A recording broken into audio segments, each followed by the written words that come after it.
And we are recording. All right, sir. It's been a few weeks, It been a little has. bit. I'm sure your world has changed dramatically in that time frame. But I am excited to hear how the past few weeks have been going, what your routine has looked like, and what you're doing to engender well-being and feeling goodness in your life. Mm. Yeah. Um, so yeah, it's been I decided to hop back into the so I guess something that's new is I'm going to that retreat that we did that we kind of Nice. talked about in Nice. January. And so I've been I've been wanting to they gave you a bunch of they give you a bunch of content to come to like read up on or I guess watch before you get there. Okay. And it's been really good so far. It's Awesome. just another one of those things where it's cliche. Let's call them those universal truths that we've discovered, over the years. And it's just like every time I hear the same thing from a different angle, from a different like channel of like people Mm-hmm. or avenues, it's just like I don't know. It's just nice. It's comforting, the to see it, the Yeah. continual message. The more I hear certain things from different places, like entirely separate, right? Mhm. Like whether it's a different like philosopher or religion or a marine or whatever, or a business person, like it's all the same shit. Do you have an example of something that stuck out to you? Oh, no, not off the top of my head. I'll get something before we close No, though. no worries. It's no pressure. I just wanted to know if there was one of those that sticks out. Yeah, and then you were like, "Why did you send this podcast to me?" So I Mhm. sent over the like the Waking Up podcast. I believe the guy's name was. Let's see here. Do do do do do do do.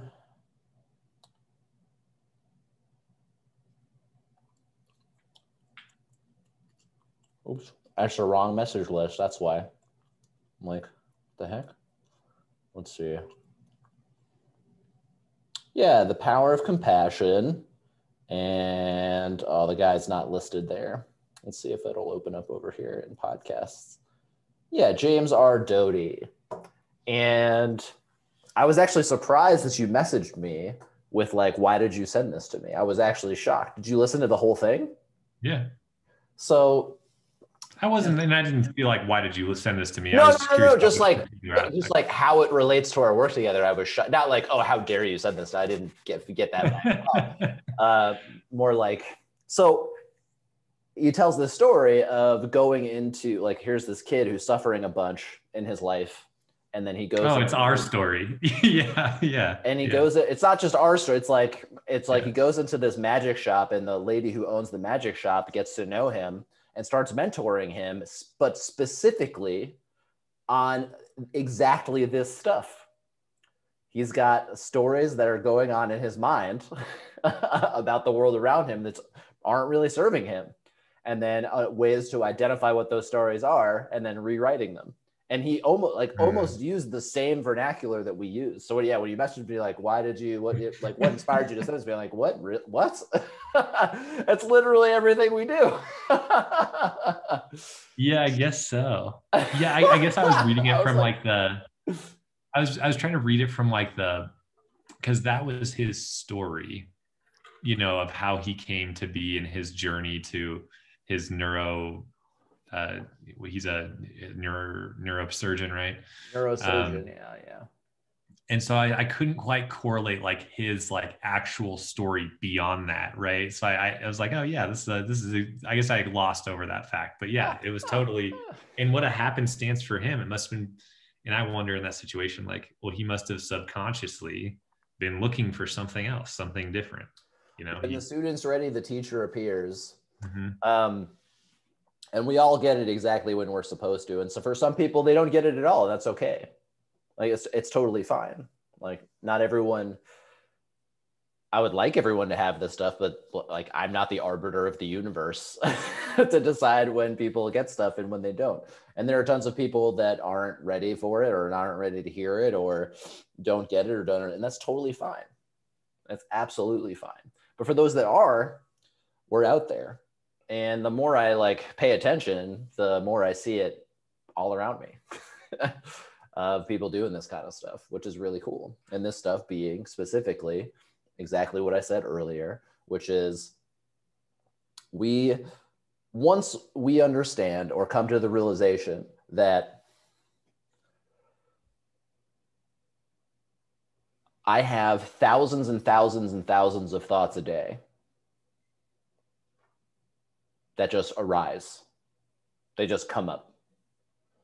And before getting into this stuff, they just happened and I just believed them. They're just, you're a piece of shit, or you need to do this on Tuesday, whatever it was, mundane or really, really sad, right? I just, okay, well, this is my reality. Mm-hmm. My perception was my reality. And then, so I'm just unconscious, just reacting to life and reacting to these stories which come up in my mind. And these stories elicited emotion, and then reacting to those stories and reacting to those emotions, and just a vicious cycle. I'm like, well, wait a second, where are these coming from? And my brain would go and find evidence for why they were true, right? Because it's like, my brain can't be wrong. All these stories are there for a reason, right? They can't be, that's reality, isn't it? Well, yes, it is.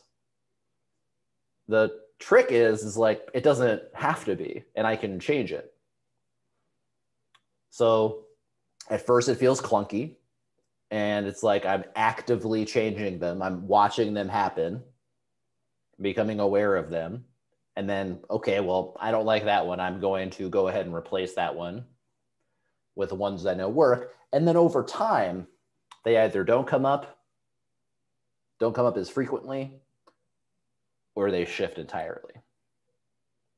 So that the automatic stories that are post thousands and thousands and thousands of stories that are just ideas and thoughts that are just popping up in my mind are ones that just work a whole lot better. And by work, I mean engender a sense of peace, contentedness, joyfulness, calm, or neutrality,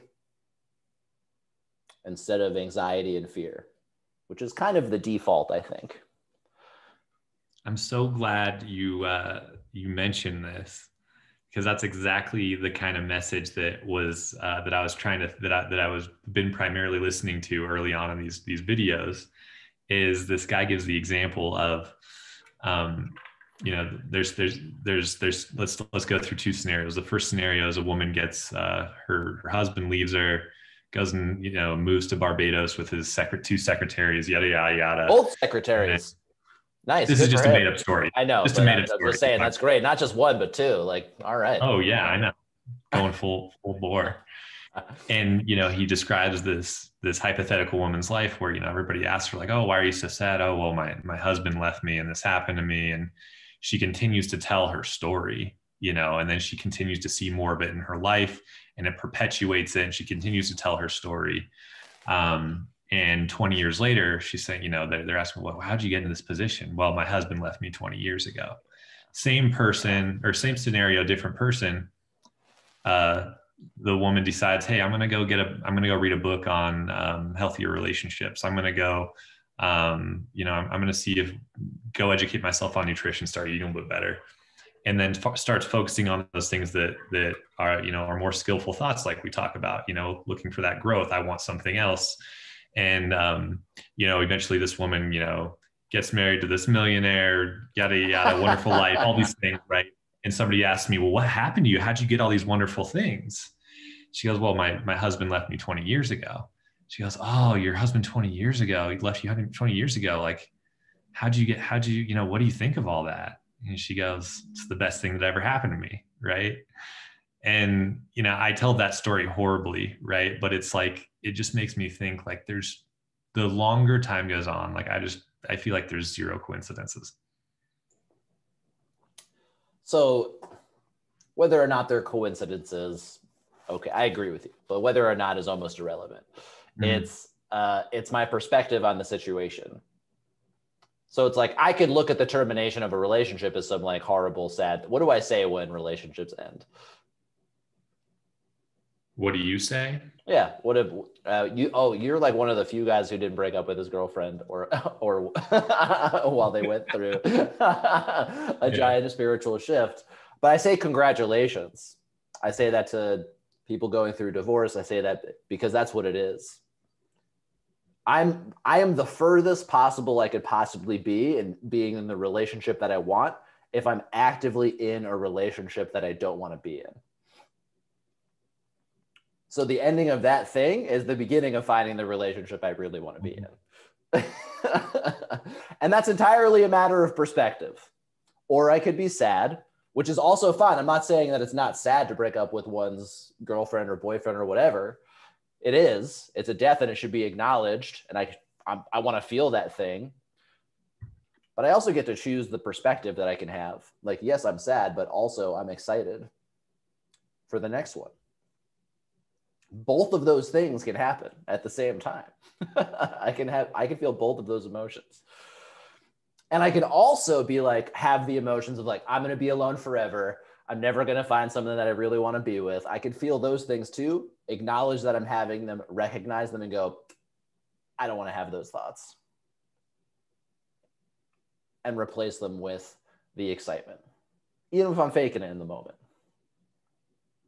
Or replace them with that other perspective, even if I don't feel the excitement.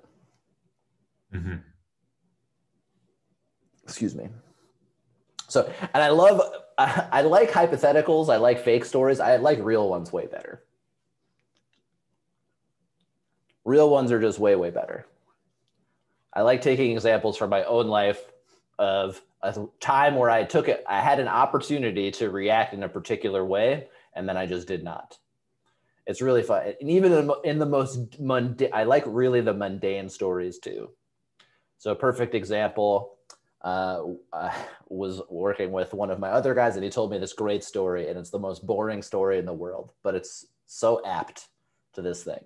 And it shows the progression of what I'm talking about. Is he spilled some water on the ground and had no emotional reaction whatsoever and just got a paper towel and cleaned it up. Now, that seems like a totally boring thing to most people. Previously, the way this person would have reacted was freaking the fuck out, getting pissed off, being like, what a fucking idiot I am. I spilled this now I have to fucking clean this water, like whatever, we've all been there. Right? But it took no effort. It just happened. The water spilled. He saw it spill. He's like, I'll go get a towel and pick it up. My favorite ones that I have is when I stub my toe.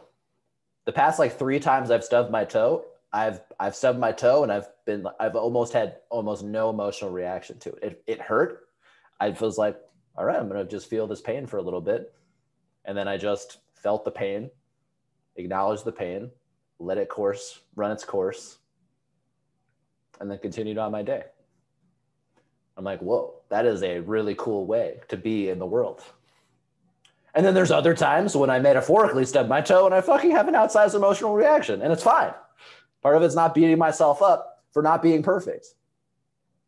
But it's really important to acknowledge the shifts that I have.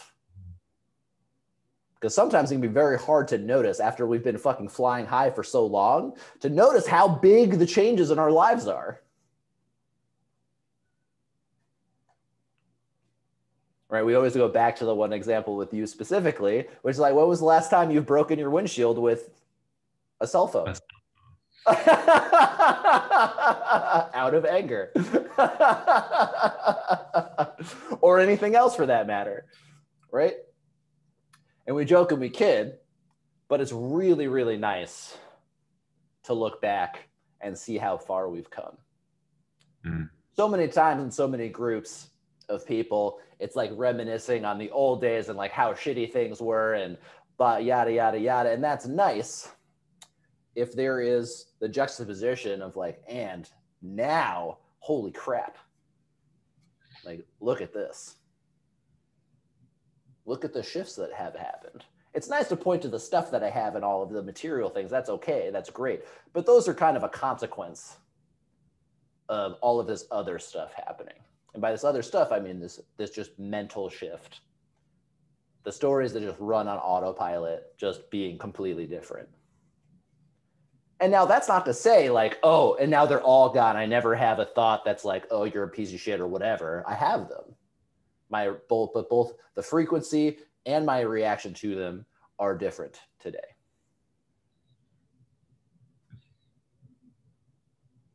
And the result is just a way chiller life. It's just my life is very chill, Kellen. It's like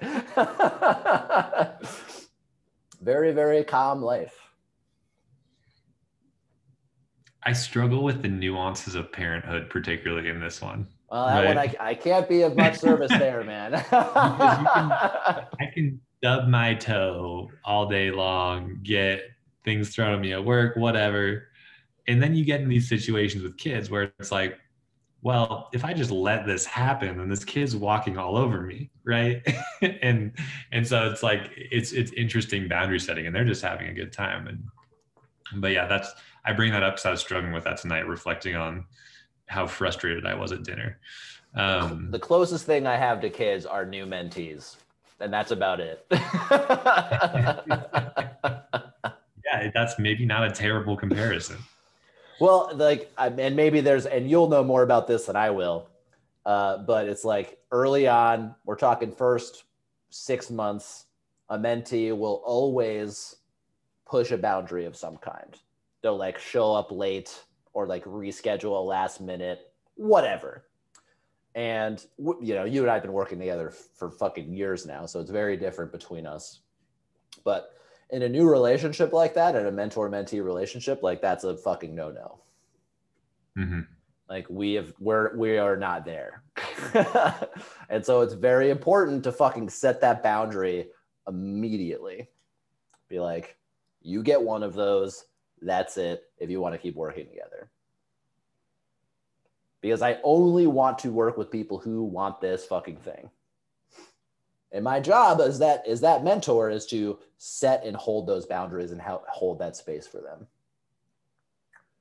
And then they generally don't fuck around with it for a long time. Or they bounce out, which is also great, because then they're done, which is also good. And then we're not wasting each other's time. Well, I don't like that phrase, but you know what I mean. Mm-hmm. So we have not really talked about your routine at all, Kellen. So you're going to this retreat, but that's all we've really mentioned. Which isn't really a routine. My routine is, I'm doing these 50-minute long meditations, 4 or 5 times a week. Really? 5-0 or 1-5? 5-0. Nice. I really like it. Like the notice, at least right now, the experience I'm having is like with like a noticeable shift every time I'm like getting back, once I'm completing it. Dude. And it's just like, I've never done longer meditations. So it's just like, I wouldn't say as much hyper, like, yes, I notice I'm very aware, but I'm like hyper appreciative. Hey man. Hyper great. I'm all about experimenting and finding what works for you. 100%. And if it's the 50 minutes, 5-6 times or 4 or 5 times a week, fucking get after it. Hold on 1 second.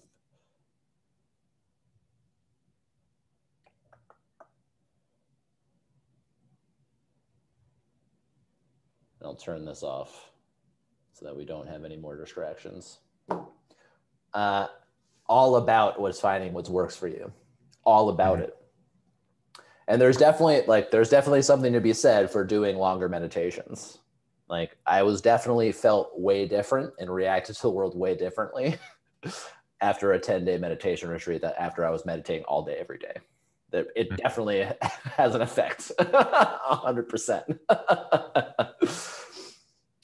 Okay. So you've been like, the word is more appreciative. Is that correct? Yeah, everything just seems more vibrant afterwards. Like, I guess like everything seems, not everything, I'm generally just more, I don't want to say optimistic or positive, but I mean, that's kind of how, like, and it's not fake. It's just like, oh man, like there's nothing to complain about today. Like, look, things are good. Dude, after I get back from the gym, I'm fucking flying high, man. I feel fucking great. It's like dude, Yes, I'm all about it. Like meditation is like a free lunch. 100%. Yeah. Like working out, there's like some physical consequences. Like I can injure myself, I can tweak stuff, and then I got to do mobility, like all that kind of thing, right? You have to If I pay for a run too much, membership or right? equipment. Exactly, right. Meditation is like it's just Yeah. time, and all Time. time is spent like perfectly. It's just like the dividends are insane. So, Yes. I mean, Naval Ravikant was like he just sits for an hour every day. Doesn't even he just sits for an hour in silence every day and just lets whatever come. That's it. Doesn't like do mindfulness, doesn't do any, like just lets the stories run their course. Not being hypercritical of his mind. Nope. Yeah. He just, well, even if he is, he lets those run their course. Like whatever comes up for an hour every single day. And then what he, in his experience, and again, I'm just saying what he's saying. This isn't mine. I haven't done, well, actually I have, but it wasn't that particular method. He's like, and after a couple of weeks of that, he says, then your mind just kind of runs out of shit. That's cool. That's cool. I don't know. I don't know if that's true or not. I've never done it. So, but it's besides the point. It's finding what works. That's what I care about. And how I measure what works is by how I feel. That's it. That's it. It was really, it's really funny. I was talking, being appreciative of like how far we've come. Like I think what, hearing it come out of my mouth to you, it's like, because like, for example, I had 4 days, Monday through Thursday, I did that 50-minute meditation, watched some of these videos before I started my day at work. Great. Friday comes, I'm feeling like, oh man, I feel like I need to get some like physical exertion out. Maybe that's Thursday night. And I read it and I'm like, okay, tomorrow morning, I'm going to go to the gym. I'm not going to meditate. And it was just like, it was exactly what I wanted, and I didn't have to like go through some careful planning. I wasn't holding myself into some checkbox list of shit I was supposed to do this week, which, I'm susceptible to doing. I love making those do or die lists, right? Or used to. So yeah, it's good, right? And then I didn't do anything the past 2 days. It was snowy. I was like, oh, snowy, cold days, I'm not gonna do anything. I'm probably gonna eat pretty good, And yeah, I don't feel bad about it at all. I like, yeah, man. Whenever I hear someone and I'm like, and I do this every day, and I'm just like, whatever. I just stop paying attention to you. I'm like, you and I have different goals. I really like there used to be a feature in the Waking Up app that was, they used to track your streaks of how many days in a row you meditated. And then there was actually an announcement in an update where they were like, we got rid of that feature. We totally got rid of it. So it is meaningless and useless. Like your streak and like how many times in a row you meditate is not indicative to what you're getting out of meditation at all whatsoever. And they're not correlated. And if I'm doing it for a high score, I'm fucking doing it wrong. It's like, if I want to go be the best meditator, I'm doing it wrong. Well, I did that with Headspace when we finally got to that part of our work, right? The first time through. Yep. And I went like 90 days, right? I'm like, I'm doing it, right? And I don't remember getting much out of that. No, absolutely. I got all the check boxes. No, exactly. The checkbox, I don't do it for the checkbox. That's another trap of enough. And okay, if I do this, then I'll be enough. Then I'll have the peace that I want. There's an irony there, but you're telling me to meditate. And the meditation is only a piece of the puzzle. And it's really the why I'm meditating that's the important thing. So if I'm meditating just to be happy, that's okay. It's cool that you're meditating. I think it's better than not meditating, for sure. But for me, the deeper reason is to practice for the big show, which is the rest of life. And what I mean by that is I'm meditating all day long. I've said this to you before, but I'm meditating all day long. Now, no, I'm not like, right, with a mantra all day, obviously, but I have thoughts all day long. And some of those thoughts are more skillful than others. And if I'm at work and in the middle of a meeting that's not going that great, I have a bunch of options available to me that I didn't have before. if I apply the skills that I practice in my formal meditation, in my sitting, available to me in the meeting. Now I could just react and feel some emotion, like, these fucking people are idiots, or I'm an idiot, or whatever it is, right? And then respond that way. Or I can pause. I can find out, what's going on here? I feel really weird. What thoughts am I having here? And I can choose a different action, or to not react at all.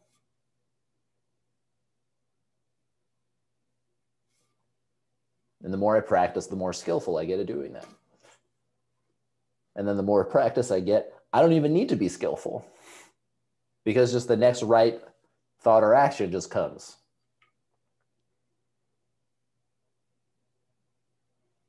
I could just react.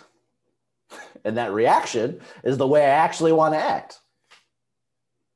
And that's when we get into the effortless category, or territory, not category, or both actually. When I can just do and be. And meditation as a practice, both, I mean, like a practice is in I'm sitting and doing it consistently, and a practice, just the act of meditation. Right? It's doing those layups over and over, those free throws over and over and over again. So when the time comes when I'm on the free throw line and there's like, we're 1 point down and the opposing crowd is screaming at me, I can just take the free throw. Because I've just practiced. It's a simulation. That's why I love meditating with my eyes open. I love meditating while moving around. Doesn't have to be just all be like, I love when there's noises that come up through meditation, like when it's not like perfectly quiet and silent, or like something else goes off, or like the refrigerator turns on, or like the automatic ice maker flops, or there's a loud noise, or like a leaf blower goes off outside. It's great. These quote unquote interruptions.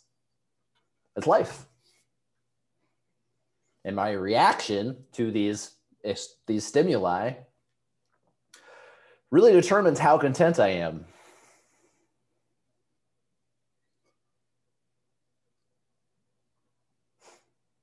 I don't know if I agree with all that. I don't think that I dissect it that far right now. I think that it's the same thing. I think my perception on it is like, I have enough evidence now where I know that my days happen to be filled with a little bit more observable well-being, or maybe a lot more observable well-being, looking at the patterns of the consistency I do or do not, right? And so for me, that's kind of, and when I was into waking up a lot, it was like, I understand there's a discipline to this, and it, the free throw analogy was true. It's like, yeah, this is where I'm training. And now I am currently enjoying the in meditation time as well, and I think, it's just, like I said, these are like seasons of how we perceive these things. And that's just kind of where I'm at right now. Enjoying, like, do meditation long enough until I actually enjoy the act of meditation. 100%. Mm-hmm. Absolutely. I want to enjoy the moment. It's like, if it's just some slog, like, it's just like exercise. Yes. It's like, do something that I enjoy doing until I enjoy the act of exercise. It's very simple. Not necessarily easy, but very simple process. And that's not work. That's what I'm talking about, effortlessness. It's like, I can create and engender habits that don't require willpower or discipline. Discipline is a poor strategy. Willpower is a finite resource. I don't need willpower to go eat an ice cream cone. Shit's delicious. It's awesome. My brain is already wired to fucking explode and fire up to eat an ice cream cone. So how do I turn exercise into the eating of an ice cream cone? Is find something that I genuinely enjoy doing. whether that's a fucking walk, doesn't matter what it is, until I enjoy the act of exercise. And then it's going to naturally just branch out and spread out. And for you, it looks like that's branched out and spread out into these 50-minute meditations. Awesome. And how do I know it's working? By how I feel. Yeah. That's it. North Star. How do I feel? That's why I don't do a fucking bodybuilding split to go exercise. Fucking sucks. It's so dumb. It's boring. It's fucking dumb. And the only reason I wanted to do it was I was like, I'm not jacked enough. I need to be more jacked, which is the fucking shittiest motivator in the world for me. Yeah. Now I love Olympic weightlifting. I think it's super fucking fun. It's like the worst lifting schedule for aesthetics. It like has almost no aesthetic benefit, but it is the most fun for me. And it gets me in the gym and it gets me moving. That's my deal. I love it. I listened to a little bit of, Jocko Willink. Yeah. I love Jocko. Yeah, I like what he has to say. Like he's a really awesome personality and all that. But like he I definitely don't subscribe to the things that work for him. Are not necessarily the things that would exactly. I remember one of his things was like, you can't count on being motivated. If you want to do these things, you have to, if you want to be X, Y, and Z, you have to plan for the days you're not going to be motivated. Mm-hmm. And that just sounded so trudgy, like so trudging and arduous and in the trenches, which makes sense to why it totally works for him. Right. But for me, I was like, I don't think this one will work for me. Hard pass. He also has different goals. Someone asked him, is like, are you happy? And his basically, and I'm paraphrasing here, is like, bitch, I'm not trying to be happy. I'm trying to be the most badass motherfucker on the planet. Like, and I think, or maybe that was Goggins, but they have similar philosophies on happiness. I was like, I have a completely different strategy. And we could argue on the semantics of motivation. I'm talking like effortlessness is I don't need motivation to go to the gym. I want to. Yeah. Just like I don't need motivation to go eat an ice cream cone. I don't got to psych myself up to go do it. I just want to do it because it's fucking delicious. Just like I want to pick weights up off the ground because it fucking feels good. So, we talked about effortlessness, shifting stories in our mind, skillful thoughts, meditation. Man, so many subjects. And how are you, sir? I'm good, man. We had a scary moment last night. It was very sobering, if you will. Our older daughter came in, who usually just sleeps all through the night. She never comes in unless it's like she gets lonely and wants to cuddle with us a little bit, right? And she couldn't, she was having trouble breathing. And I don't know, maybe if COVID was not a thing right now, it wouldn't have hit as hard, but I haven't necessarily had a hard disposition of precaution towards COVID, but in this moment we were so scared.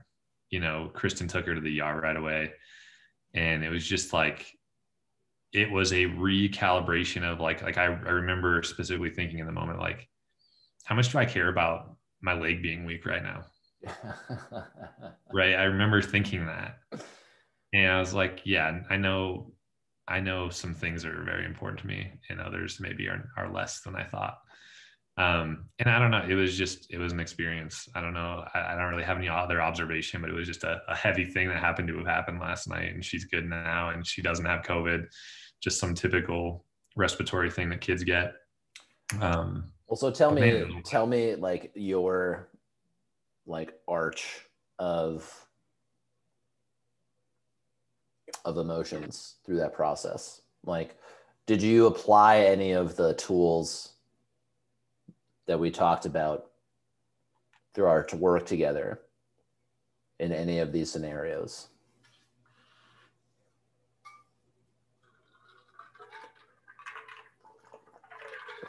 Or let me rephrase, are you aware of applying any of the tools that we've worked on? I know that I didn't we didn't let the situation overtake us, right? What do you mean? I think let's maybe think about how it would have went 6 years ago if like something like that happened. I would have woken up, so like what happened was I woke up. I'm like, she's talking to Kristen, Blakely's talking to Kristen, and I'm like, what's going on? And you know, last night I was just trying to be not make Blakely feel more scared than she needed to be, even though we were scared shitless. Yeah. Um, That's your job. and you know, Kristen she got on her clothes. She said, I'm going to take her to the ER. I got Blakely dressed. I started the car, so it wasn't too like because it's fucking blizzarding out here right now. I called the hospital. I said they're headed over there. You know, I just did the things that seemed to have needed, you know, the things that we wanted to do in that situation to cover our bases and you know, provide the best outcome that we think we could. I think, you know, and stayed up for them, you know, to get back, which was like, you know, it was 3:00 in the morning when they got back. And yeah, I don't know. There was no selfishness there. Well, I mean, fear is a phenomenal motivator and it has its purpose and it's there for a reason. And it's for times like this where it's like, it's time to kick this shit into high gear and protect my child. That's why it's there, to keep us alive, right? Mm-hmm. That's that primal shit.